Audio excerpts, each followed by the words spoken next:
Breaking news చూస్తున్నాం. Hero Raj Tarun Lavanya కేసులో big twist నెలకొంది. కేసు రోజుకో మలుపు తిరుగుతోంది. హీరో రాజ్ తరుణ్ లావణ్య కేసులో పోలీసులు ఛార్జ్ షీట్ ఫైల్ చేశారు. ఛార్జ్ షీట్ లో రాజ్ తరుణ్ ను నిందితుడిగా చేర్చారు పోలీసులు. లావణ్యతో రాజ్ తరుణ్ 10 ఏళ్లు సహజీవనం చేసినట్లు నిర్ధారించారు. 10 ఏళ్ల పాటు రాజ్ తరుణ్ లావణ్య ఒకే ఇంట్లో ఉన్నారని, లావణ్య చెబుతున్న దాంట్లో వాస్తవాలు ఉన్నాయని అన్నారు. లావణ్య ఇంటి వద్ద సాక్ష్యాలు సేకరించారు పోలీసులు. మరోవైపు ఇప్పటికే ఈ కేసులో రాజ్ తరుణ్ ముందస్తు బెయిల్ తీసుకున్నారు.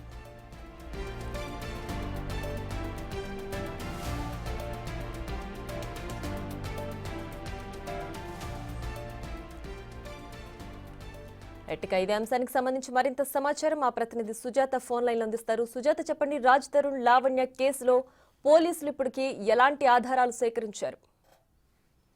ప్రియా, గత కొన్ని నెలల నుంచి అటు రాజ్ తరుణ్ అదేవిధంగా లావణ్య కేసుకి సంబంధించి కీలక మలుపులు తిరుగుతున్నాయి. అయితే మొదటి నుంచి లావణ్య అటు రాజ్ తరుణ్ తో కలిసి నివాసం ఉన్నాము, దాదాపు మేమిద్దరం 10 సంవత్సరాలు పైగానే ఉన్నాము అని చెప్పేసి అటు నార్సింగ్ పోలీస్ స్టేషన్ లో ఫిర్యాదు చేసింది. అయితే ఫిర్యాదు చేసిన తర్వాత పోలీసులు కేసుకి సంబంధించి అటు దర్యాప్తుని ముమ్మరం చేశారు. అయితే లావణ్య ఇంటి పక్కన ఉన్నటువంటి అందరినీ కూడా ఈ దర్యాప్తులో భాగంగా ఎంక్వైరీ చేశారు. అంటే రాజ్ తరుణ్ లావణ్య ఎన్ని సంవత్సరాల నుంచి ఇక్కడ ఇదే అపార్ట్మెంట్ లో ఉంటున్నారు అని చెప్పేసి కీలక సమాచారాన్ని సేకరించడంతో పాటు అటు లావణ్య కుటుంబ సభ్యులని అదేవిధంగా రాజ్ తరుణ్ కుటుంబ సభ్యులని మొత్తాన్ని కూడా ఈ దర్యాప్తులో భాగంగా అయితే మాత్రం కీలక సమాచారాన్ని అటు పోలీసులు సేకరించారు. అయితే ఇందులో భాగంగానే అప్పుడు ఉప్పరపల్లి కోర్టులో అయితే మాత్రము దాఖలు చేశారు. ఎందుకంటే గతం నుంచి ఏదైతే లావణ్య పదే మేమిద్దరం కలిసి ఉన్నాం, సహజీవనం చేశాము, పెళ్లి చేసుకున్నామని చెప్పేసి ఏదైతే చెప్తుందో దానికి సంబంధించినటువంటి టెక్నికల్ ఎవిడెన్స్ తో పాటు ఆడియో, వీడియోస్, ఫొటోస్ కొన్నిటిని మాత్రం పోలీసులు స్వాధీనం చేసుకున్నారు. వాటిని కూడా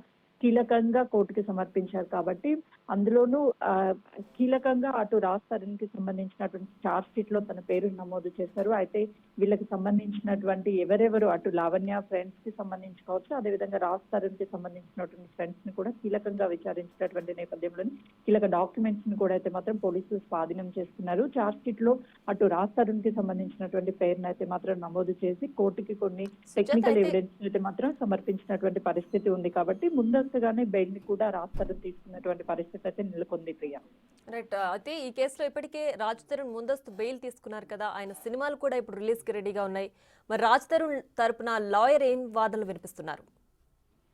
ప్రియ, మొదటి నుంచి కూడా ఈ ఇష్యూ తెర మీదకి వచ్చిన ప్రతిసారి కూడా అటు రాజ్ తరుణ్ కి సంబంధించినటువంటి మూవీస్ ఏదో ఒకటి తెర మీదకి వస్తూనే ఉంది. ఆ టైంలోనే ఈ వివాదం మళ్ళీ తెర మీదకి వస్తుంది. అయితే ఇప్పటికే రాజ్ తరుణ్ కి సంబంధించినటువంటి ఎవిడెన్స్ అంటే లావణ్య అన్ని చీట్ చేస్తుంది అని చెప్పేసి మొదటి నుంచి రాజ్ తరుణ్ కి సంబంధించినటువంటి అడ్వకేట్ వాదనలు వినిపిస్తున్నారు. కానీ లావణ్య తరపున ఉన్నటువంటి అడ్వకేట్ మాత్రం పూర్తి స్థాయిలో మా దగ్గర అన్ని రికార్డ్స్ ఉన్నాయి, ఆడియోస్, వీడియోస్, ఫొటోస్ అన్ని ఉన్నాయి అని చెప్పేసి చెప్తున్నారు. కాబట్టి ఇప్పుడు రాజ్ తరుణ్ కి సంబంధించినటువంటి అడ్వకేట్ ఏ విధంగా వాదించబోతాడు అనేది మాత్రం కొంతమేరకు సస్పెండ్ గానే మారింది. ఎందుకనంటే టెక్నికల్ గా అన్ని ఎవిడెన్స్ ని పోలీసులు సేకరించిన తర్వాతే కోర్టుకి సమర్పించారు. కాబట్టి రాజ్ తరుణ్ అడ్వకేట్ ఏ విధంగా వాదించబోతారు అనేది మాత్రం వేచి చూడాల్సింది. దాంతో పాటు లావణ్యకి సంబంధించి అంటే కేవలం ఇప్పటి వరకు అయితే మాత్రం లావణ్య వీళ్ళిద్దరూ 10 సంవత్సరాలు సహజీవనం చేశారు అనే ఎవిడెన్స్ మాత్రం కోర్టుకి ప్రొడ్యూస్ చేశారు. కాబట్టి అంటే నిజంగా కూడా పెళ్లి అయ్యింది అని చెప్పేసి లావణ్య చెప్తుంది. కానీ ఆ పెళ్లికి సంబంధించినటువంటి డేటా మొత్తం కూడా ఏమేమి కలెక్ట్ చేశారనే దాని మీద కూడా